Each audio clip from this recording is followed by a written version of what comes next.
Selamat datang kembali di Front Dunia. Di tengah dinamika geopolitik Indo-Pasifik yang terus berubah, keamanan maritim Indonesia menuntut modernisasi alutsista yang tidak hanya masif, tetapi juga berkelanjutan dan mandiri. Komitmen untuk mencapai kedaulatan industri pertahanan kembali ditunjukkan dengan sebuah langkah krusial. TNI Angkatan Laut secara resmi memulai pembangunan kapal perang patroli lepas pantai atau Offshore Patrol Vehicle (OPV) ketiga dari kelas Raja Haji Fisabilillah. Proyek strategis ini dieksekusi oleh galangan kapal swasta nasional PT Noah II Shipyard di Batam. Langkah ini bukan sekedar menambah unit armada. Ini adalah bukti nyata bahwa program peningkatan penggunaan produk dalam negeri atau P3DN di sektor pertahanan telah memasuki fase kritis. Mengapa OPV dengan panjang yang kini mencapai 98 meter ini menjadi sangat vital bagi postur pertahanan TNI AL, dan apa tantangan yang dihadapi dalam mengintegrasikan sistem tempur kelas berat pada platform domestik? Maka kita akan fokus dan bedah tuntas. Kita akan menganalisis detail teknis, mengukur progres konstruksi yang vital, serta mengupas implikasi strategis dari OPV 98 meter ini dalam kerangka operasi militer perang atau OMP, dan operasi militer selain perang atau OMSP di seluruh perairan Nusantara yang menuntut kehadiran tempur berkelanjutan. Detail konstruksi dan redesain struktural 98 meter. Tonggak sejarah keel laying. Pembangunan OPV ketiga ini ditandai dengan seremoni keel laying atau peletakan lunas yang dilakukan Kementerian Pertahanan Republik Indonesia di PT Noah II Shipyard Batam. Acara ini secara resmi menandai dimulainya fase konstruksi fisik lambung kapal sesuai dengan kontrak yang diterbitkan pada tahun 2024. Proyek strategis ini memiliki target ambisius untuk rampung pada tahun 2028 mendatang. Kelas Raja Haji Fisabilillah. OPV ini merupakan unit ketiga dari kelas yang sama, menyusul dua unit sebelumnya, KRI Raja Haji Fisabilillah 391 dan KRI Lukas Rumkorem 392 yang telah diluncurkan pada paruh kedua tahun 2024. Galangan kapal lokal ini, yang sebelumnya dikenal sebagai PT Daya, memang memiliki rekam jejak kuat dalam membangun berbagai jenis kapal. Spesifikasi kunci platform 98 meter. Patroli lepas pantai atau OPV ini, meskipun sering disebut OPV 90M, secara teknis telah dioptimalkan melalui redesain menjadi 98 meter. Peningkatan pajang ini memberikan volume internal dan stabilitas yang lebih baik dibandingkan KCR domestik. Panjang keseluruhan final 98 meter. Lebar beam 13,5 meter. Bobot full load 2.100 ton menjadikan salah satu platform patroli domestik terberat yang pernah dibangun di Indonesia. Kecepatan maksimal hingga 28 knot. Fungsi utama, operasi patroli dan pengawasan maritim dalam lingkup OMP dan OMSP. Peningkatan dimensi menjadi 98 meter menawarkan daya jelajah yang lebih superior, ketahanan yang lebih baik, serta kemampuan membawa logistik dan sistem tempur yang lebih kompleks dibandingkan KCR domestik. Analisis kapabilitas multi-role dan tantangan integrasi senjata. Kemampuan multi-role dan dukungan udara. OPV kelas Raja Haji Fisabilillah didesain sebagai platform multi-role. Kapal ini dilengkapi dengan dek helikopter dan hangar yang mampu mengakomodasi operasi udara maritim, meningkatkan jangkauan pengawasan dan kemampuan search and rescue atau SARC. Selain itu, kapal ini memiliki dua ram belakang untuk peluncuran rigid hull inflatable boats atau RIHB. Aplikasi taktis, fitur RIHB sangat krusial untuk misi kunjungan, penggeledahan, dan penyitaan atau VBS atau Visit Board Search untuk memerangi kartel, penyelundupan, dan ancaman asimetris di perairan yurisdiksi nasional. Status sistem senjata, FFB. Poin kritis yang perlu dianalisis adalah status persenjataan kapal ini saat serah terima. Kapal ini direncanakan dilengkapi dengan senjata utama kelas berat seperti meriam Otto Melara 76 mm dan kemampuan menampung rudal anti kapal.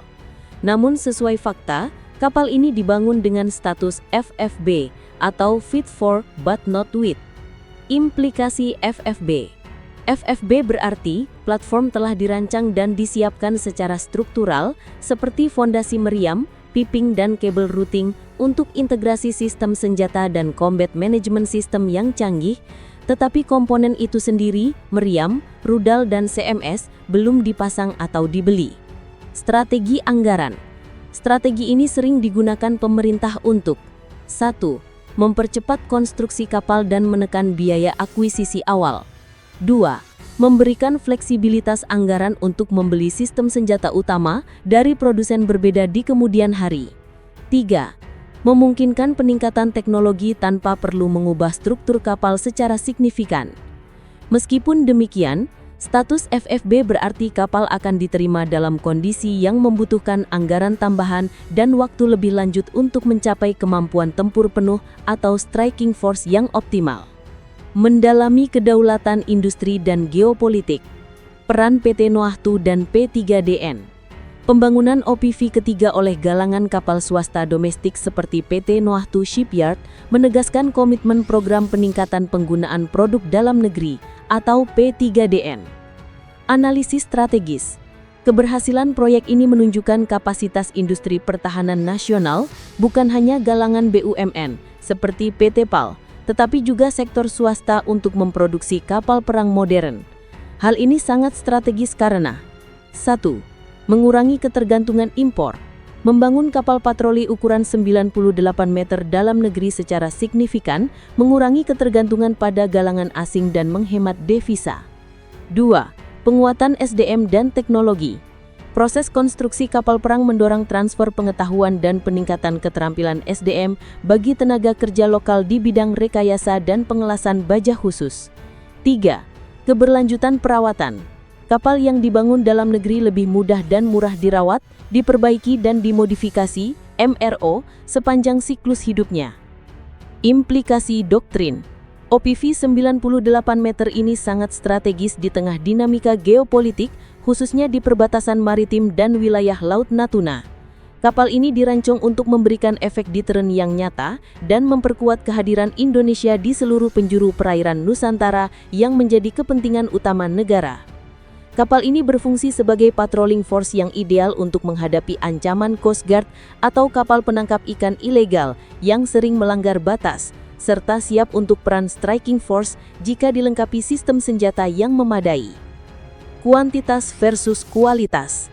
Narasi ini mendukung filosofi strategis yang menyatakan bahwa dalam menjaga kepulauan yang luas seperti Indonesia, pembangunan kapal dengan kuantitas besar dan biaya operasional rendah seperti OPV kelas ini adalah solusi yang lebih realistis dan berkelanjutan daripada hanya berinvestasi pada sedikit unit kapal tempur kelas tier 1 impor yang sangat mahal.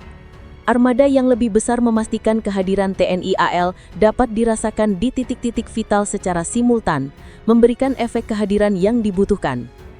Investasi jangka panjang kedaulatan. Jadi, proyek pembangunan OPV 98 meter kelas Raja Haji Fisabilillah ketiga di PT Noahtu Shipyard adalah momentum penting yang harus dicatat. Ini adalah bukti semangat yang kuat untuk menguatkan kemandirian industri pertahanan nasional dan postur TNI AL. Kapal ini adalah aset strategis yang mampu melaksanakan operasi laut dalam, memberikan efek deteren dan mendukung sea control di perairan Nusantara yang menjadi kepentingan utama negara.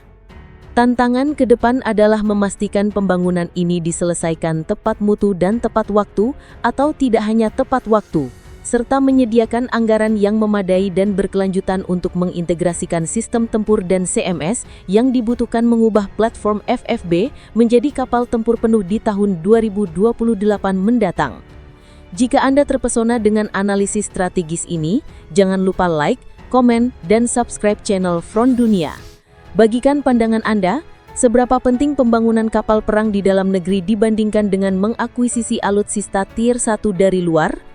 Jadi, kedaulatan maritim sejati tidak diukur dari seberapa besar kapal yang kita beli, tetapi dari seberapa kuat kemampuan kita untuk merancang, membangun dan merawatnya dengan tangan bangsa sendiri.